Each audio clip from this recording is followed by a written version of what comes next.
Most people lose negotiations before they even begin. Not because their offer was weak. Because they revealed they wanted the deal. It rarely happens in obvious ways.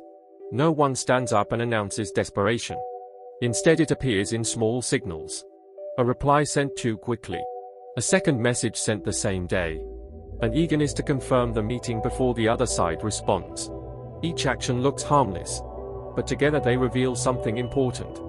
Who wants the outcome more? The moment that becomes visible, the balance begins to shift. Across the table, the reaction is rarely dramatic. No one interrupts the meeting. No one changes tone. But the tempo changes. Questions slow down. Details that were already accepted suddenly need clarification. Deadlines stretch. What looked like a negotiation a moment ago becomes something else. An evaluation. Not of the proposal, of the person making it. Because the first person to reveal interest exposes the most valuable information in the room. Motivation. And once motivation becomes visible, leverage begins to move. But the real shift does not happen in the meeting. It happens afterward. A founder once learned this during negotiations to sell his company. The startup had grown quickly.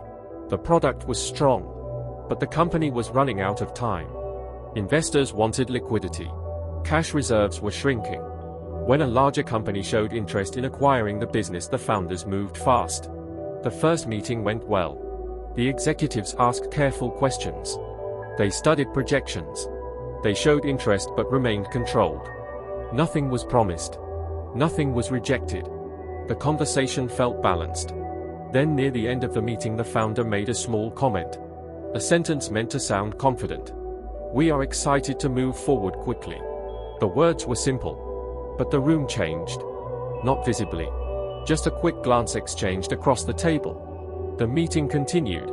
But something had already been revealed. Urgency. And once urgency becomes visible, the structure of the negotiation changes. The next proposal arrived days later. The valuation was lower than expected. New conditions appeared. More control would move to the acquiring company. Nothing about the technology had changed. Nothing about the market had changed. Only one thing had become clear. Who needed the deal? And once that becomes visible, negotiations stop being equal. But negotiations are not the only place where this pattern appears. The same dynamic quietly shapes careers. Inside many organizations, two people often want the same promotion. One of them makes his ambition obvious. He sends updates, volunteers for projects, finds ways to stay visible to leadership. The effort is real, but effort carries information. Everyone can see exactly what he wants. The second candidate behaves differently. He performs well, but he rarely speaks about the next position. He does not hint. He does not ask. Weeks pass, then months. Eventually, leadership begins discussing the promotion. And this is where something interesting happens. The person who seemed less interested becomes more intriguing. Executives start asking quiet questions. Is he satisfied where he is?